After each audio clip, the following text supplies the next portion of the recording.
அலைக்கும் வரஹ்மத்துல்லாஹி வபரகாத்து. மனிதன் எப்பொழுதெல்லாம் ஏமாறுவான் தெரியுமா? எப்பொழுதெல்லாம் தனக்குரியவர்களை நம்பாமல் மற்ற நபர்களை மட்டும் நம்பி செல்கிறானோ அப்பொழுதெல்லாம் அவன் ஏமாற ஆரம்பிக்கிறான். அது பொருளாதார ரீதியாக இருக்கலாம், வாழ்க்கை குடும்ப உறவுகள் ரீதியாக இருக்கலாம், அல்லது மார்க்கம் ரீதியாக கூட இருக்கலாம்.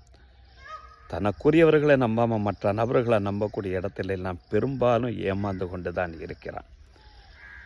இதனால் அல் குர்ஆன் ஷரீஃபில் சூரத்துல் ஆராஃப் 27வது வசனத்தில் இறைவன் இவ்வாறு சொல்வான்: யா பனி ஆதம, ஆதமனுடைய மக்களே, லா எஃப்தினன்னகுமு ஷைத்தான், ஷைத்தான் உங்களை சோதித்து விட வேண்டாம்.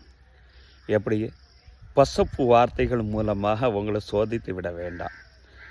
அந்த வார்த்தைகளுக்கு நீங்கள் கட்டுப்பட்டு தனக்குரியவர்களை நம்பாமல் மற்ற நபர்களை நம்ப ஆரம்பித்து விட்டால், கம அஹ்ரஜ அபவைக்கும் மினல் ஜன்னா, அற்புதமாக உங்களுடைய பெற்றோர்களான ஆதம் ஹவ்வா சொர்க்கத்தில் வாழ்ந்த அந்த வாழ்க்கையிலிருந்து வெளியாக்குவது போல் நீங்கள் சந்தோஷமாக இருக்கக்கூடிய அந்த நிலையிலிருந்து நீங்கள் வெளியாக்கப்பட்டு விடுவீர்கள் என்பதை இந்த வசனத்தில் அற்புதமாக நம்மளுக்கு சொல்லி தருகிறான்.